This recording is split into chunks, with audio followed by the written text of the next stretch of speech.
Our final honoree today is Distinguished Alumnus Darrell Bock from the class of 1971.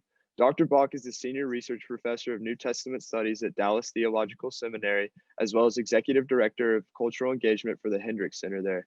He has earned recognition as a Humboldt Scholar and is the author of over 40 books. Dr. Bach entered Kinkaid in second grade and was a member of the SBC Championship basketball team his senior year. His siblings, John, Darcy, and Jody, also attended Kinkaid.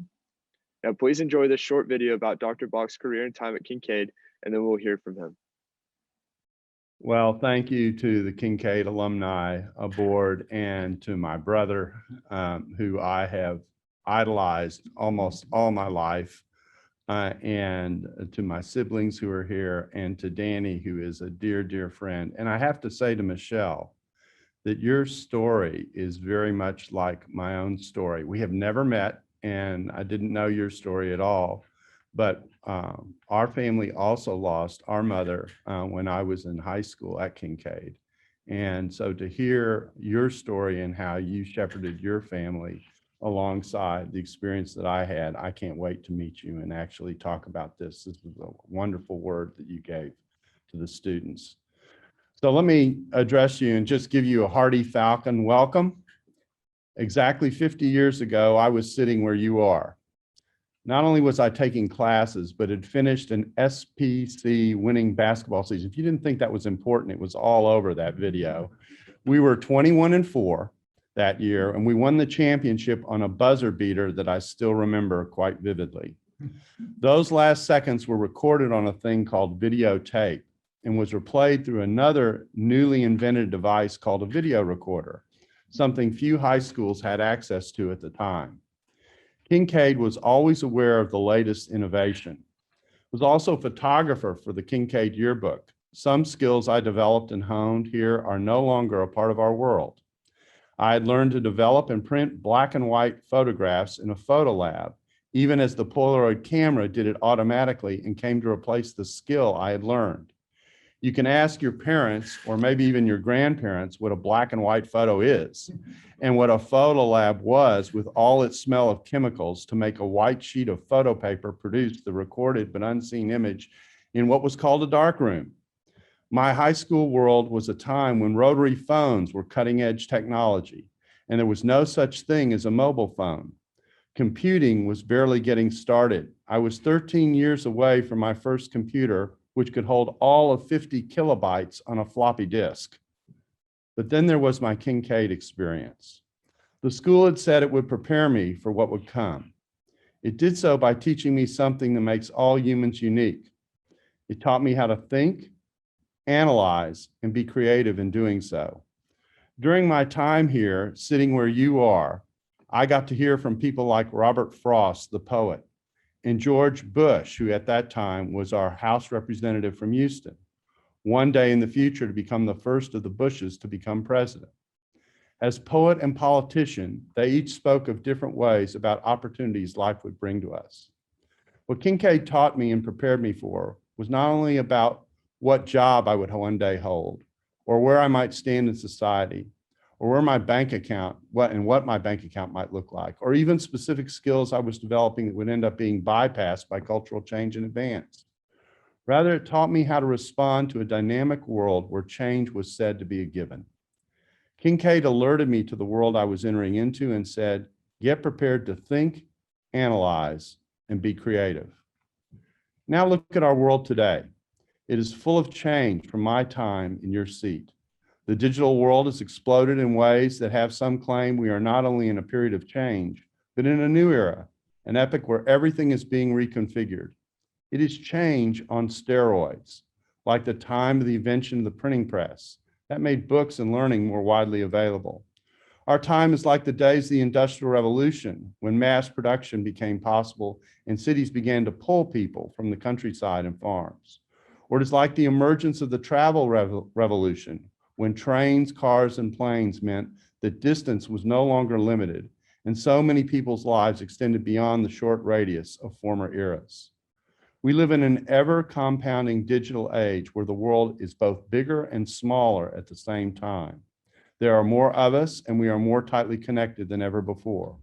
Now we are all linked by satellites and digital connections where I can teach on one continent and interact with people live on Zoom in Sri Lanka, Germany, India, Canada, Brazil, South Africa, or Australia, even all at the same time. Here, the issue is not the ability to be connected or get to know each other, but what time zone difference is so we can do it all. I could elaborate on this. I spend most of my time in the summers, 3 months at a time, away in different countries, speaking to different people from different cultures and different backgrounds. And Kinkaid prepared me for all of this. We have come a long way from the days of my photo lab on campus. The change has been immense, but I can say a half century later, the Kinkaid delivered on its promise, because for all the change, my education here prepared me for all that change. It taught me to think, analyze, and be creative in doing so. I do not know what the next 50 years holds for you. I am a professor and an author, not a prophet. But what will be new in 2071? What will you say to your grandchildren when you're in my spot 50 years from now? What new skills and opportunities will exist? That I cannot tell you, but I can say Kinkaid will prepare you for working for whatever lies ahead. A mind is a terrible thing to waste, and Kinkaid challenges you not to let that happen. Those of you who are graduating are about to accelerate your stepping into whatever that new world will be. My prayers are with you, for it will be a challenge for sure. The rest of you are preparing for that day and the myriad of days that will follow it. Take advantage of what is on offer here, as few places offer you so much so early in life. But I have one other piece of advice that is about something Kinkaid can't teach you. It is to mind your soul, how you treat people, what you say about them, how you relate to them. Kinkaid can give pointers, but in the end, the management of your soul is your business. In my English class here in 1970 and 71, we read a poem that raises this issue. It was written by T.S. Eliot, and it is called The Hollow Men. When you get a chance, look it up. I do not know if they even still have you read it in class here in 2021. In a poem full of allusions to great people who reflected on life, such as Dante, Hollow Men is about people who did not mind their soul, and in life empty with nowhere to go at its end, evoking a sense of pity for a grand opportunity lost.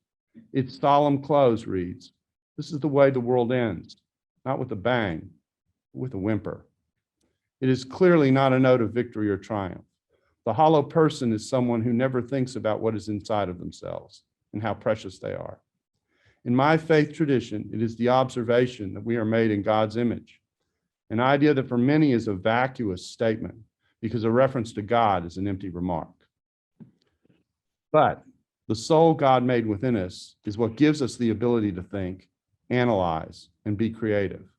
In a godless-only material world, all we are is a chance collection of efficiently functioning biology. No wonder many people wonder about their worth. That divinely created soul also gives us another crucial skill beyond thinking, analyzing, and being creative. It is the human ability and need to be connected, well connected to others. Understanding we are sacred and precious in this sense, even designed to be so in community, is what gives us worth that nothing else can supply. It allows us to care for people, respect, and serve them. So treat your soul well, because there are also warnings, just like in the Hollow Men, that the default for the soul is for it to go empty if we do not give it humble and constant attention. Give the soul time, nurture it, find people who will help you tend to it like a tender plant, and care for others in what you seek to do most in life. For just as a mind is a terrible thing to waste, so is a soul. There is nothing so tragic as an empty, hollow life that takes opportunity and privilege you have here at Kinkaid and makes nothing of it that impacts others because there was no soul behind it. Live your life with all your soul in mind. Then your life will be full, giving you a full reward for what you have received here at Kinkaid.